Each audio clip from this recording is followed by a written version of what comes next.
أعوذ بالله من الشيطان الرجيم بسم الله الرحمن الرحيم وقطعناهم 12 أسباطا أمما وأوحينا إلى موسى إذ استسقاه قومه أن اضرب بعصاك الحجر فانفجست منه 12 عينا قد علم كل أناس مشربهم وظللنا عليهم الغمام وأنزلنا عليهم المن والسلوى كلوا من طيبات ما رزقناكم وما ظلمونا ولكن كانوا أنفسهم يظلمون وإذا قيل لهم اسكنوا هذه القرية وكلوا منها حيث شئتم وقولوا حطة وادخلوا الباب سجدا نغفر لكم خطيئاتكم سنزيد المحسنين فبدل الذين ظلموا منهم قولا غير الذي قيل لهم فأرسلنا عليهم رجسا من السماء بما كانوا يظلمون. نننی درس کې به ان شاء الله العزیز سورة اعراف پارہ نمبر 9 رکو نمبر 20 آیات نمبر 160 61 62 درې آیاتونه چې نو هغه ویلې کېږي. ترجمه یې چې نو هغه لږ ډېره ده خو ترجمه یې هم اسانه ده. واقع ټول چې نو هغه مونږ هلته سورة بقره کې تفصیل سره ویلې وه او بیا دا چې نو تقریبا 2-3 ځای چې نو هغه دا رالل. اوس الله رب العزت وایي وقطعناهم 12 اسباطا مونږ دغه بني اسرائیل دوی چې نو په 12 قبیلو کې جدا جدا ډلو کې تقسیم کړلو. اوس دوی 12 ډلې څنګه وي نو د حضرت یعقوب علیه السلام 12 زامن ول او بیا د هر یو زوی چې نو هغه اولاد و نو د هغه د یو زوی دغه اولاد ثابت یو ډله خاندان چې نو هغې نه جوړ شولو. نو ځکه الله رب العزت وایي چې مونږ دغه بني اسرائیل دا په 12 ډلو کې چې نو هغه تقسیم کړلو. و اوحینا الی موسی او مونږ وحی وکړله حضرت موسی علیه السلام ته کله اذ استسقاه قومه ان اضرب بعصاک الحجر کله چې د حضرت موسی علیه السلام نه د هغه قوم د اوبو طلب وکړلو. دا واقع هم مونږ مخکې تفصیل سره ویلي وه چې کله حضرت موسی علیه السلام خپل قوم ته وینا وکړله چې دوی کم وخت کې میدان تیه ته رالل.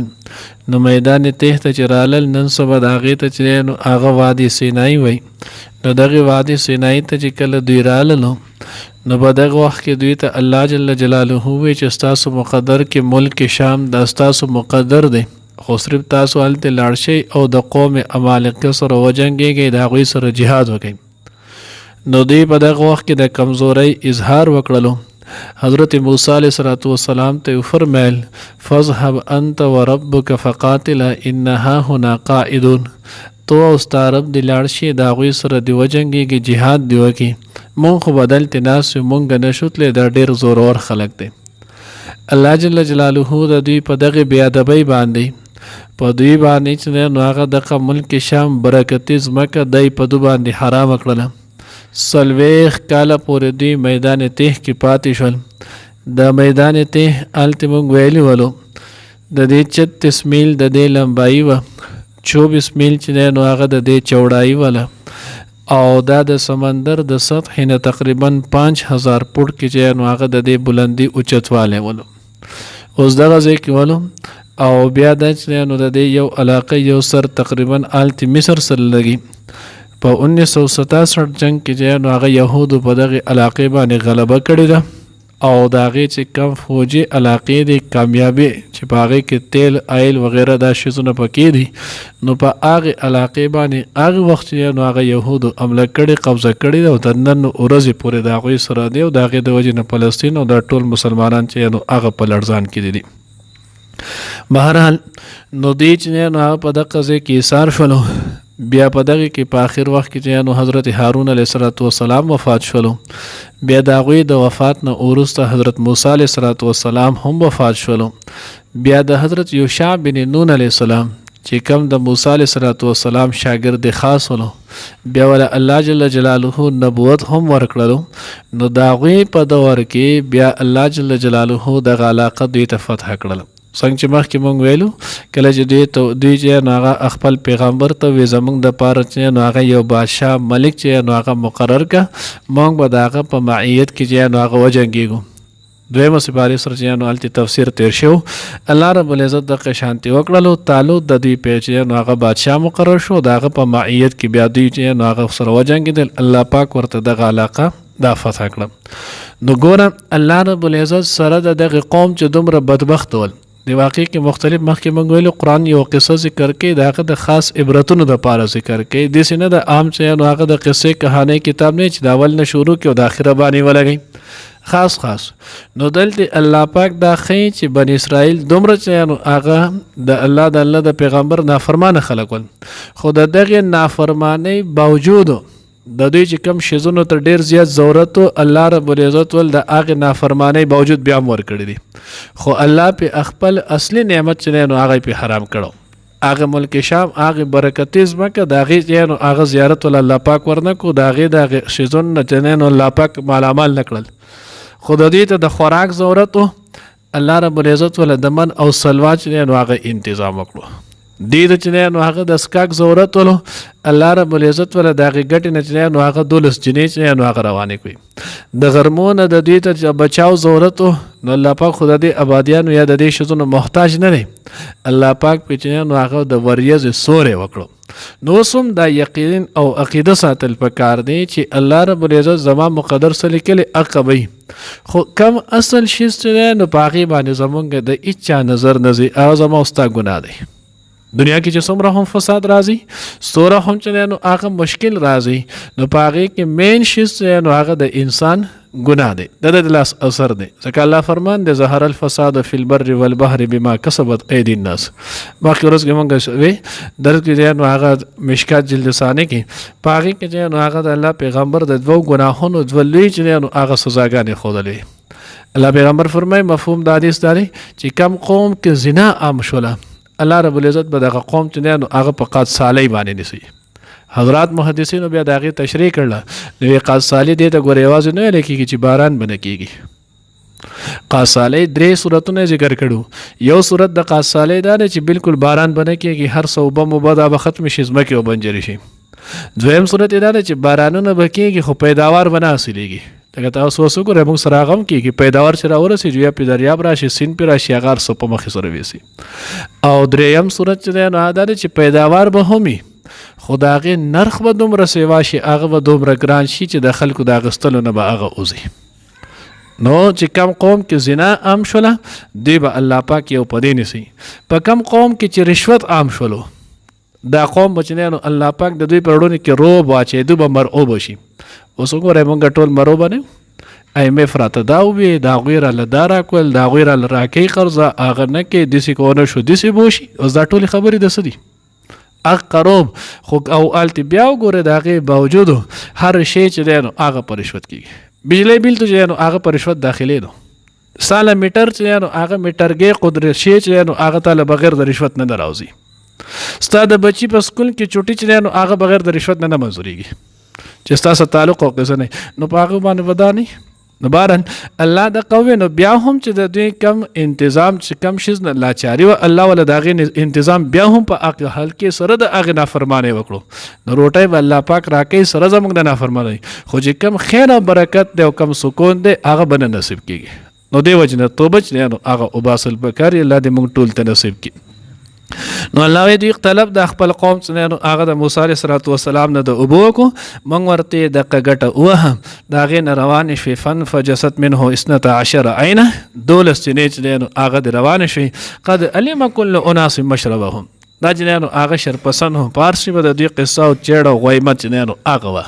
نو الله رب العزت د هرې قبیلې دپاره جناه جنانو هغه څه وکړل یهودیان دپاره جنانو جدا د یهودا الباد دپاره بنیامینو دپاره چې دی نو هغه جدا د یوسفیو دپاره جدا د لاویو دپاره جدا د هر یو خپل جدا جدا جنانو هغه ګودر مقرر شولو. وظللنا علیهم الغمامه د غرمونو لمنګ انتظام د سیو کو چې وریځو مو پکړله وانزلنا علیهم المن والسلوى او په دې باندې مونږ ترنجبین او ذخیره الجنان کې حضرت شیخ صاحب نو هغه معنی کړل فقیر سره والسلوى او بټیر نوړزان نو دا ولا مونږ به خوراک تیار ورکو یو پلیټ کې بچیانو هغه بند راتله نو سلوا به راتله بلکې بچیانو هغه سلوا راتله دا به ورته بالکل تیار میلیدل غرمه به جدا تازه راتلو ماښام له به جدا پخلی تازه چیانو هغه به راتللو د دوی دی کې بچیانو هغه تاسو ذخیره اندوزي دا به نه کوي دوی په هغې کې مخه چل شروع کو کلو من طیبات ما رزقناکم وما ظلمونه الله یې دغه پاکیزه رزق کم چې موږ درکو دا خورئ وما ظلمون ولكن كانوا انفسهم يظلمون دی بیا ولې چې نو الله وی په مونږ یې ظلم ونه کو زمونږ یې نقصان تاوان چې دی نو هغې ونه کړلو ولكن كانوا انفسهم يظلمون دی په خپل ځان باندې ظلم وکړو نو انسان چې د الله په نافرمانی راشي د الله د پیغمبر په نافرمانی راشي د الله نقصان نشي کولی د خپل نقصان کوي الله چې په مختلفو سزاګانو سره بیان سي